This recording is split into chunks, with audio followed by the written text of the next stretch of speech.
વ્રજની થોડીક વાતો કરીને જાઓ. એ કે ત્યાં ઠાકોરજીનું પ્રાગટ્ય, એમના ચતુર્થ પટરાણી યમુનાજી આજે ત્યાં વહે છે. એમણે ગિરિરાજ ઉપર અન્નકૂટ આરોગ્યો હતો. એ ગિરિરાજ બાવાએ આજે છે. આ 5000 વર્ષ પહેલાંનું હજી આ વસ્તુ 3 તો છે જ. ગિરિરાજ બાવા, યમુનાજી અને વ્રજભૂમિ. એ કે દરેક જગ્યાએ મારે સુધી લેજો, કહેજો મને બોલાવે. મને આ સોંપ્યો છે રાજકારભાર, એ હું પ્રભુવતી ગુરુદેવવતી ચલાવું છું. બાકી મને દોડીને તમારે ભેગું આવવાનું મન થાય.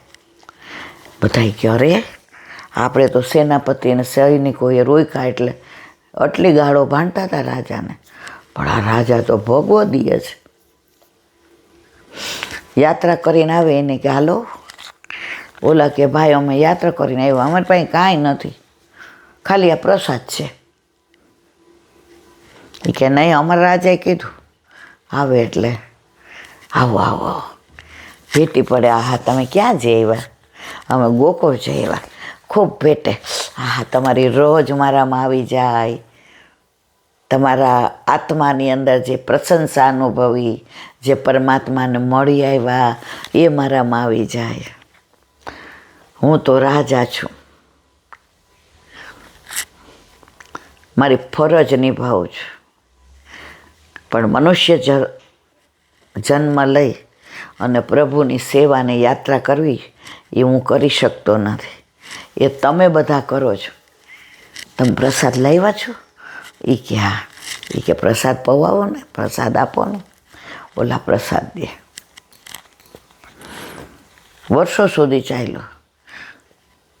જે બધા યાત્રા કરી આવ્યા હતા એને પોતે ક્યાં ગયા ને શું મહત્વ એ નહોતી ખબર.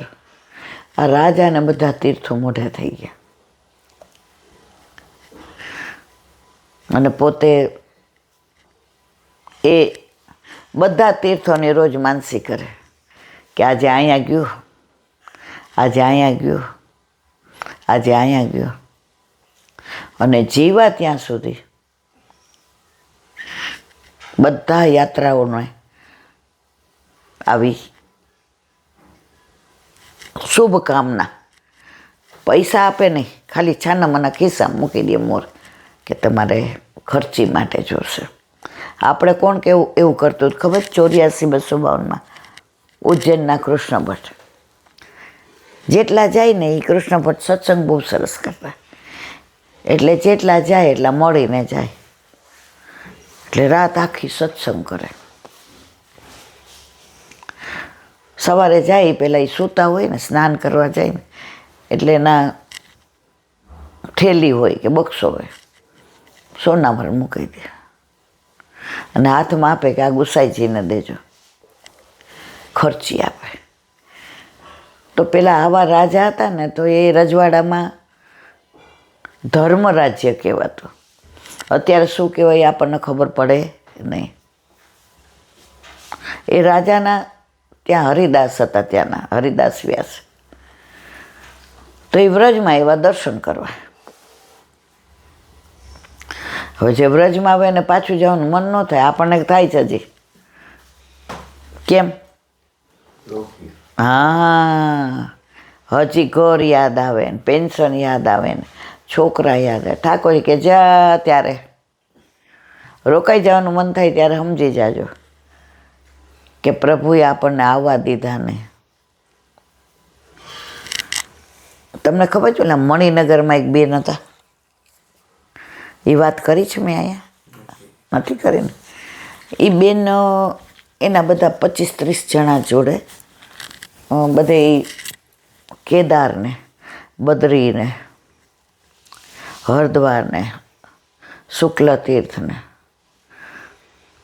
બધે યાત્રા કરીને પછી બેને કીધું જો હું તમને બધાને સારું લગાડવા તમારા ભેગી 4 ધામ આવીશ. મારું 4 ધામ મારું વ્રજ. અને અત્યારે 4.5 મહિના બધા તીર્થો વ્રજમાં હોય એટલે આપણે વ્રજમાં થઈને ઘરે જવાનું. બધા ક્યાં ટિકિટ લૌકિક કંઈક ફોન આવે તો ટિકિટની વ્યવસ્થા થાય કે ન થાય? આપણે બધાએ વ્રજમાં જવાનું. એનો વર કે વાત તારી સાચી, એ કે આપણે યમુના પાન કરીએ અને ગિરિરાજ ભાવની પરિક્રમા કરશું અને ગોકુળમાં બળી બેઠક આપણે જારીજી પર અને 2 દિવસ પછી નીકળી જશું. એ કે પેલા ટિકિટનું જોયું તો ટિકિટો થઈ ગઈ, ઓલી કેન્સલ થઈ ગઈ. વ્રજમાં જવાની થઈ ગઈ ને વ્રજથી ના અમદાવાદની થઈ ગઈ. હવે ત્યાં ગયા એટલે ગોકુળમાં યમુના પાન કર્યું. ઓલા બેન નામ તિહારો દરસ મોહે ભાવે શ્રી યમુનાજી, તિહારો દરસ મોહે ભાવે શ્રી ગોકુલ કે નિકટ બહનો લહર નખી છબી આવે શ્રી યમુનાજી, તિહારો દરસ મોહે ભાવે સુખ દે દુઃખ હરની શ્રી યમુનાજી. નિત્ય ઉઠી કીર્તન આખું ગાયું, ચારેજી ભર્યા. પછી બધાએ કીધું કે હવે કાલે આપણે પરિક્રમા કર. એ કે ના આજે જ કરવી છે. કે ના કાલે કરશું. એ કે આજે કરી લઈએ ને પછી કાલે આપણે બીજે ક્યાંય તમારા લોકોને જવું હોય તો જવાય. એટલે બધાએ કહેતા તમને અમે તો બધા નાના છીએ, તમારે? એ કે હું નાની છું. વ્રજમાં કોઈ મોટું છે જ નહીં. બધી ગોપીઓ એ કે નાની, હું નાની છું. જીદ કરી એટલે ચાલીને પરિક્રમા કરી. પછી ઉતરાતા જતીપુરામાં. હવે સાંજે બધા પરિક્રમા થઈ ગઈ એટલે કે અમારે વૃંદાવન જવું છે. જોવાનું બધું વૃંદાવનમાં, પાગલ બાબાનું મંદિર ને આપણે સોલું પ્રેમ મંદિર ને. એટલે કે તમે બધા જાઓ, મારે નથી આવવું. એનું વર કે ના મારે નથી આવવું. મને આ પલંગ એવી રીતે મૂકી દો ને કે મને ગિરિરાજ બાબાનું દર્શન થાય. એનો વર કે એકલી રહીશ? એ કે લે, વ્રજમાં કોઈ એકલું છે? જે વ્રજવાસ કરે છે બધા એકલા જ છે. અહીંયા તો ઠાકોરજી કોણ કોણમાં છે અને હાથ પકડીને બધાને લઈ જાય છે. આ ચાલીને પરિક્રમા કરી તમે બધા કરે? ના, મારો હાથ તો મારા વલ્લભે પકડ્યો હતો. જેવી રીતે ઓલા પરમ દિવસે 75 વર્ષના કાકાએ ગાડી ચલાવી. એ કે હું નથી ચલાવું, મને ખબર જ નથી કે સ્ટિયરિંગ પર હાથ રાખું છું. બાકી ચલાવવાળો તો વલ્લભ છે. નિષ્ઠા જુઓ એની, ઠાકોરજી પ્રત્યેનો ઉત્તમ ભાવ જુઓ. બધાએ કેટલું. એ કે હવે પછી અમે તો રાતના પેલા રોશની જોશું ને પ્રેમ મંદિરમાં આવતા. એ કે તમે સવારે આવજો ને હું ક્યાં એકલી છું. મારા ગિરિરાજ બાબાના કંદરાઓના વૃક્ષોના વેલીઓને અને આવતા જતા બધા વૈષ્ણવ અને આરતી કરી આવીશ ને પછી આવીને ઘણું મળે છે અને આપણે ઘણું ત્યાં દૂધ પી લઈશ. કારણ કે અત્યારે નિરાંતે હું જઈ બધા કે સારું. એ બધા ગયા, આરતી કરી આવ્યા ગિરિરાજ બાબાની. પ્રસાદી દૂધ લીધું, બધા વેચતા હતા ગિરિરાજ બાબાનું. એટલે એણે ગ્લાસ ભરીને દૂધ ઘરે આવ્યા. એટલે એ કે ના આજે એ કે ગાઉન નથી પહેરવું, આ સરસ ચૂંદડી છે ને તો ઓઢીને જ સૂઈ જાઓ. ગિરિરાજ બાબાના દર્શન કરતા હતા. ગોવર્ધન વાસી સાંવરે લાલ, તેરે બિન રહ્યો ન જાય. ગોવર્ધન ગિરી સઘન કંદરા, રૈન નિવાસ કિયો પિય પ્યારે.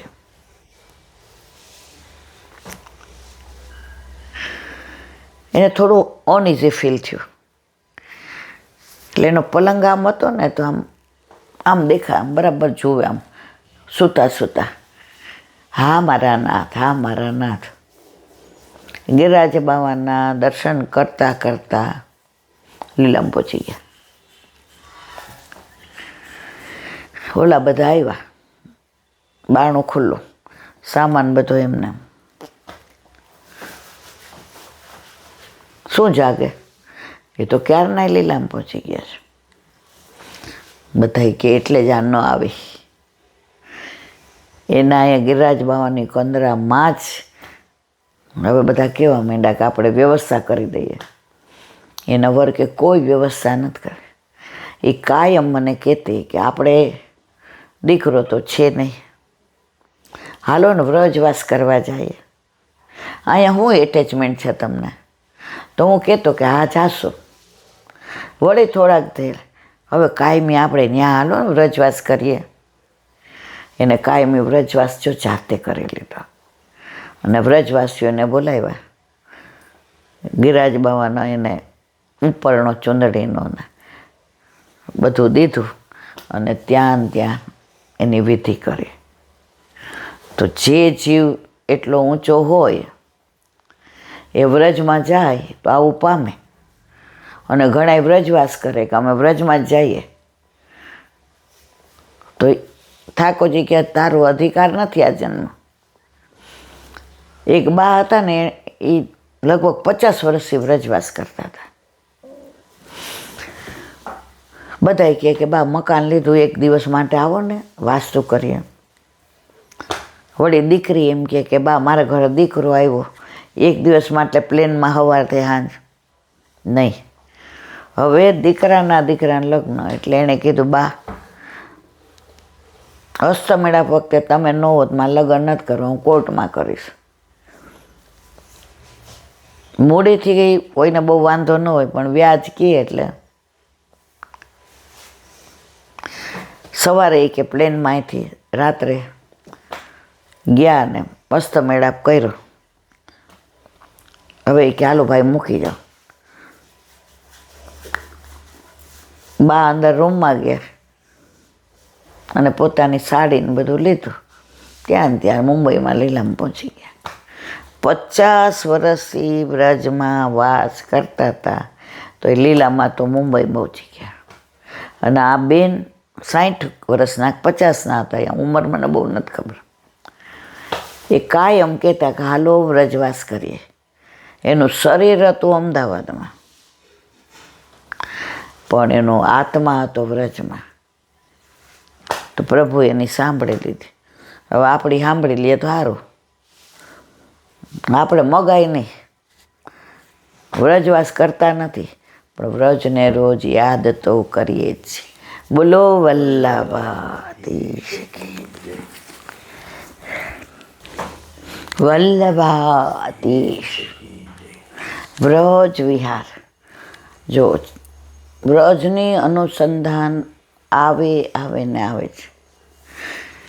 એટલે આપણે વ્રજને યાદ કરીએ છીએ એવું નથી, વ્રજે આપણને યાદ કરે છે. ઘણા એમ કે અહીંયા તમારી તબિયત 19-20 રહી, ત્યાં તો દોડો છો. બધું રોજનો પ્રભાવ છે, એ વાતાવરણનો પ્રભાવ છે. હમણાં કેટલું બધું બીપી રહે છે. બધા કે એલા બેન તમારા 8મી મેં જેણે તેડાવ્યા છે ને ચિંતા આપણે શું કામ કરવાની? અને આ ઉંમરે ત્યાં પહોંચી જાય તો એના જેવું ઉત્તમ એ હું મારા વાલા. તો કાલે આપણે રુદ્રકુંડ અને બિલછુકુંડનું કર્યું. આજે આપણે માનસી ગંગાની વાત કરીએ. નંદદાસજીએ ગાયું છે, દેખો દેખો નાગર નટ નરતત કાલિંદી કે તટ નંદદાસ તહા નિકટ નિપટ પાવે. માનસી ગંગા પર નંદદાસજીનું દ્વાર છે. આપણે બધાએ દર્શન કર્યા છે. જ્યાં ચૈતન્ય મહાપ્રભુજીને વલ્લભે દૂધથી ભરેલા માનસી ગંગાના દર, એનું વિવરણ પછી અનુસંધાન કરીએ. આજે આ પ્રસંગ છે એને પહેલાં અનુસરીએ. અકબર બાદશાહ ને રૂપમંજરીની બધાને ખબર છે. હવે રૂપમંજરી વ્રજમાં આવ્યા તો નંદદાસજીને ગાતા જોયા તો એ ગાય ત્યારે ઠાકોરજીના લીલાના જેવા દર્શન થાય એવા કીર્તન નંદદાસજી ગાય. તો રૂપમંજરી આ મહિનામાં તન્મય થઈ ગયા. નંદદાસજીમાં નહીં, ઠાકોરજીની લીલાના જે કીર્તન ગાય એની અંદર તન્મય થઈ ગયા. અને પછી કીધું કે મને બહુ આનંદ આવે છે. હું આવું તો કે હા. તો બે એકબીજા કીર્તન ગાયને ભાવના. દુનિયા ત્યારે એવી જ હતી, આજે એવી છે અને પછી એવી હશે. ગામના મોઢે ગરણા બંધાઈને લોકો વાતો કર્યા વિના ના રહે ને.